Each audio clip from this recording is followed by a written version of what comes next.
Alright, what's up guys? It's your boy Zeus.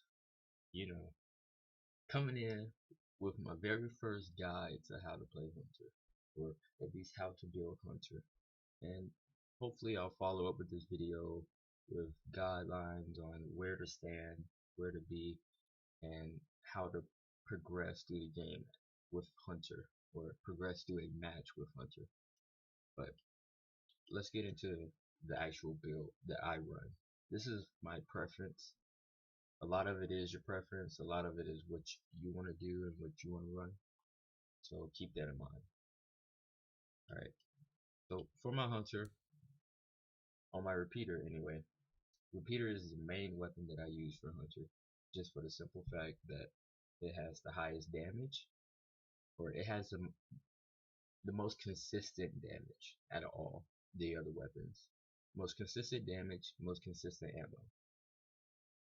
Compared to bolt thrower or the other fucking bows that you could possibly use. The only other bow that I would recommend using other than the repeater is the bolt thrower, and that's just because of its shred. It can literally shred a target the quickest. But the problem with the bolt thrower is the reloading time, which is why it's not as good as the repeater. But anyway, I go with 5% reload speed just so that I can put a whole clip into a target and reload as quickly as possible and just keep getting those shots in on people. You know, it makes my damage more consistent. And the reason why I have +5 spread on it, or the reason why +5 spread doesn't matter to me, is because I'm pretty confident in my aim and being able to land my shots. Plus I like to run steady aim with my hunter.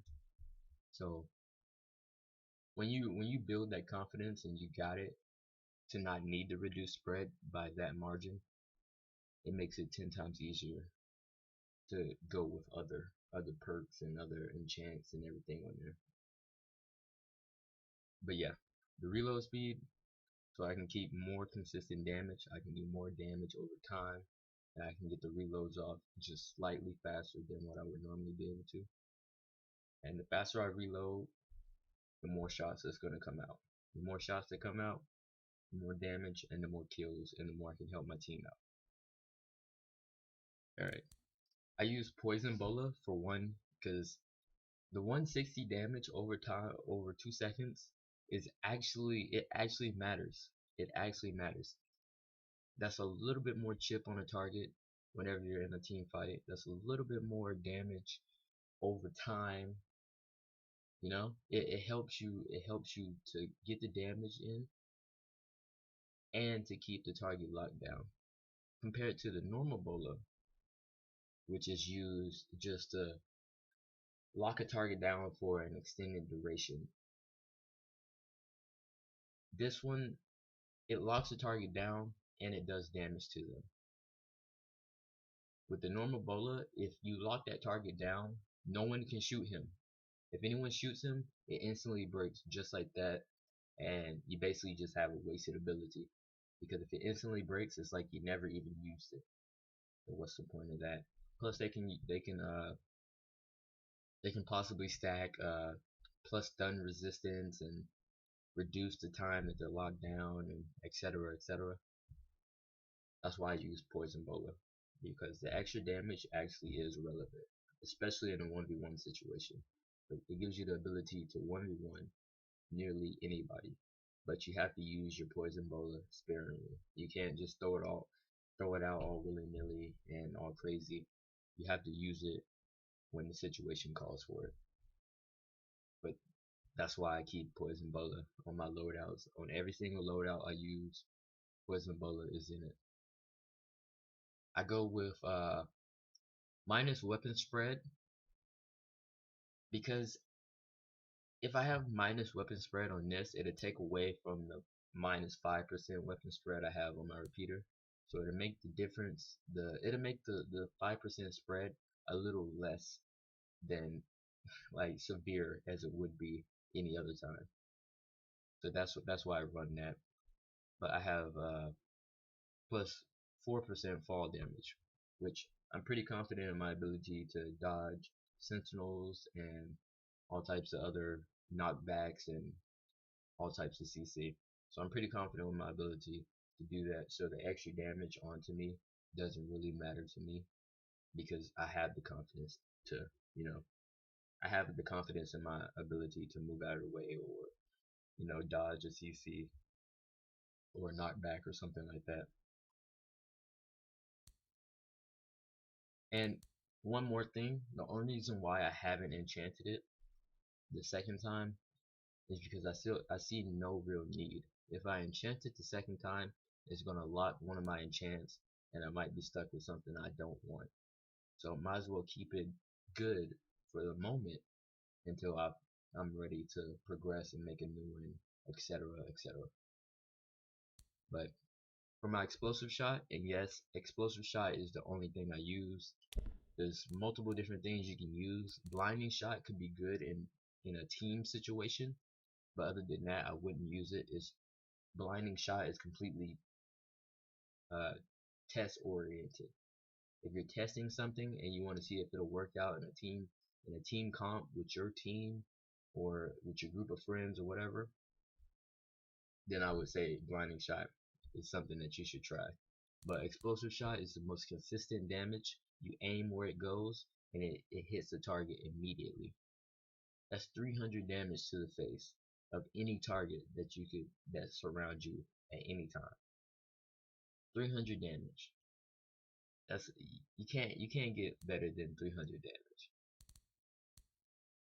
But for it, I run 2% or minus 2% weapon spread to also try to lessen the 5% that I have on my weapon, and I run minus 5% stun resistant because that might give me the extra second from a senti grab. If I get grabbed by a sentinel, most likely what they'll do is they'll drag you so that they can puncture you.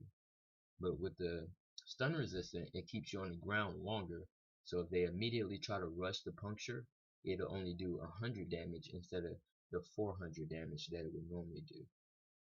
So keep that in mind. Stun resistance is good in certain situations, but it's really up for preference. I use it just in case I get grabbed and I get punctured, so that I can get the lessened damage from any ability that knocks me down or CCs me at any time. I run 2% plus health on it because the more health you have on the hunter, the better you are in a fight. Because that means you can live longer, you can get more reloads off, you can get more shot of sense to somebody, and you can get more damage off. And the more damage you do, the more you're helping your teammates out. So always keep that in mind. Always strive to be the highest damage dealer on your team. The score doesn't necessarily matter, but your damage does. Your damage is the most important thing in this game, and you got to keep that in mind. So the more health you have, the longer you can live, and the more damage you can put out. And it also has plus 4% fall damage to go along with the fall damage of my poison bowler. Like I said before, I'm pretty confident in my ability to dodge the CC and, you know, move out of the way. Anyway, steady aim. I use steady aim to basically get the small crosshair so that I can get those long across the map shots. Even a little bit of chip is better than no chip. Because when you chip a vampire, they're immediately thinking, oh wow, I'm taking a lot of damage. Or I'm taking damage. I can't go from this side. I'm gonna get bursted, etc. You know, they're not gonna want to go from the same side, knowing that you're chipping them from that side. So they'll try to avoid it, and it'll make their whole mind state change. So they'll go somewhere else, or they'll do something else.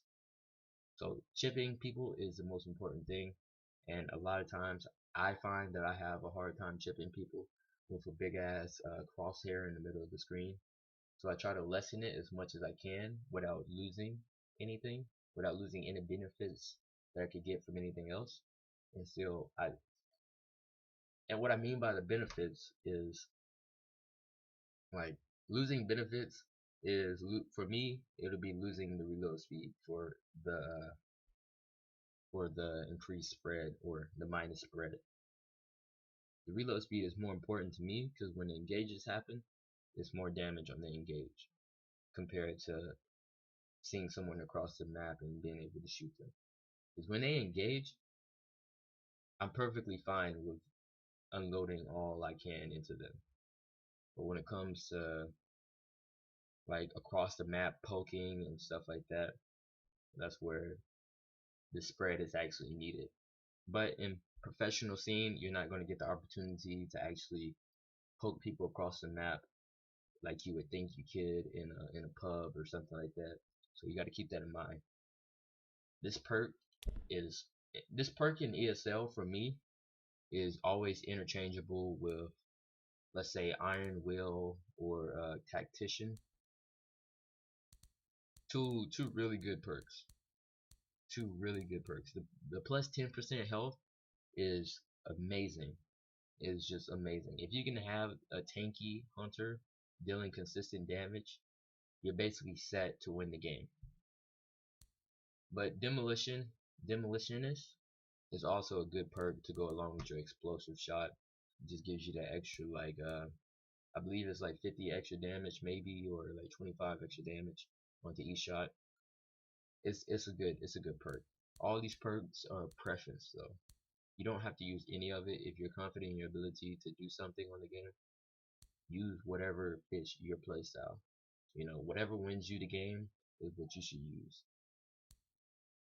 But that's my build on Hunter, and that's what I use and what I recommend.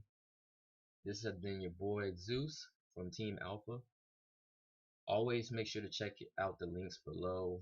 You know, check out our Twitches, our Twitters, Facebook pages, etc. And leave a like, a dislike, or a comment below. Everything helps. Helps support the channel, helps support the team, help us get bigger, you know, so we can build a fan base and we can, you know, do stuff with that, so we can make more of these guides for you guys, so we can sit down and actually do these type of things with you guys.